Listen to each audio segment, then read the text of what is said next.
Police station વિસ્તારમાંથી ભારતીય બનાવટના વિદેશી દારૂની બોટલ નંગ 908 કિંમત ₹2,05,360 તથા હુન્ડાઈ કંપનીના i20 ગાડી કિંમત ₹4 લાખ મળી કુલ ₹6,05,360ના મુદ્દામાલ સાથે આરોપીને પકડી પ્રોહિબિશનનો કેસ શોધી કાઢતી ખેડબ્રહ્મા પોલીસ. નાયબ પોલીસ મહાનિરીક્ષક શ્રી વિરેન્દ્રસિંહ યાદવ સાહેબ ગાંધીનગર વિભાગ ગાંધીનગર તથા પોલીસ અધિક્ષક શ્રી સાબરકાંઠા વિજય પટેલ સાહેબ નાઓએ આંતરરાજ્ય બોર્ડર ઉપરથી જિલ્લામાં પ્રોહિબિશન લગત ગેરકાયદેસર હેરાફેરી અંકુશમાં લેવા તથા કેસો શોધી અસરકારક કામગીરી કરવા આપેલ સૂચના અન્વયે નાયબ પોલીસ અધિક્ષક શ્રી સ્મિત ગોહિલ સાહેબ ઈડર વિભાગ ઈડર નાઓના સીધા માર્ગદર્શન હેઠળ અમો D R Patheria police inspector Khedbrahma police station આ દિશામાં સતત કાર્યશીલ હતા. જે દરમિયાન અમો તાંબાના પોલીસ સ્ટાફના માણસો સાથે ખેડબ્રહ્માના ટાઉન વિસ્તારમાં પેટ્રોલિંગમાં હતા. તે દરમિયાન સાથેના અપ પોલીસ કોન્સ્ટેબલ વિકાસ કુમાર હસમુખભાઈ બક નંબર 725 નાઓએ ખાનગી રાહે બાતમી હકીકત મળેલ કે રાજસ્થાનના અંબાસા તરફથી ખેડબ્રહ્મા તરફ એક સફેદ કલરની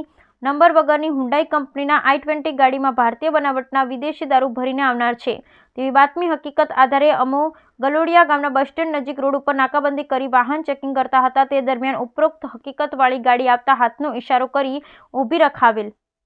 જે ગાડીમાં તપાસ ગાડીની અંદર સીટના નીચેના ભાગે તથા ગાડીની પાછળની ડેકીમાં ખોખામાં તથા છૂટો ભારતીય બનાવટના વિદેશી દારૂ તથા બિયરની અલગ અલગ બ્રાન્ડની કુલ બોટલ નંગ 908 જેની કિંમત ₹2,05,360નો પ્રોહી મુદ્દામાલ તથા ગાડીની કિંમત ₹4 લાખની મળી કુલ ₹6,05,360નો મુદ્દામાલ કબજે કરી પકડાયેલ આરોપીઓ વિરુદ્ધ કાયદેસરની કાર્યવાહી કરવામાં આવેલ છે.